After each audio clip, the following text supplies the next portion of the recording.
బొప్పాయి పండు తింటే నిజంగా అబార్షన్ అవుతుందా? రీసెంట్ గా ఒక 24 ఏళ్ల అమ్మాయి మన హాస్పిటల్ కి ఎక్కువగా వాంతులు అవుతున్నాయని చెప్పి వచ్చింది. స్కానింగ్ చేస్తే 16 వీక్స్ ప్రెగ్నెంట్ ఆ అమ్మాయి. ఇంకా నీకు ఈ విషయం తెలీదా అని అడిగితే తనకు ఆల్రెడీ ప్రెగ్నెంట్ అన్న విషయం తెలుసట. చుట్టుపక్కల ఉన్న వాళ్ళు ఒక బొప్పాయి పండు తినేసే ప్రెగ్నెన్సీ అదే పోతుంది అని చెప్పారట. సో ఈ అమ్మాయి బొప్పాయి పండు తినేసి ఎక్కడికి వెళ్లకుండా ఇంట్లోనే ఉండిపోయిందట. పోనీ ఆ అమ్మాయి చదువుకోని అమ్మాయి అంటే అది కాదు, ఆ అమ్మాయి డిగ్రీ చదివింది. ఇలాంటివి నమ్మే వాళ్ళు ఉన్నారా అని ఆశ్చర్యం అనిపించింది. సో బేసిక్ గా పచ్చి బొప్పాయి పండు తినడం వల్ల పురుటి నొప్పులు, యూట్రైన్ కాంట్రాక్షన్స్ అయ్యి అబార్షన్ అయ్యేటువంటి రిస్క్ అయితే ఉంది అని రీసెర్చ్ లో తేలింది.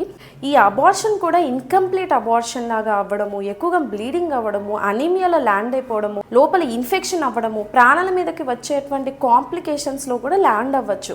ఎప్పుడైనా అన్వాంటెడ్ ప్రెగ్నెన్సీ ఉన్నప్పుడు దగ్గరలోని గైనకాలజిస్ట్ని కన్సల్ట్ అవ్వాలి. అంతేకాని బొప్పాయి పండు తినేసి అదే పోతుందిలే అని అసలు అనుకోకూడదు. By the way, this is doctor Bindu.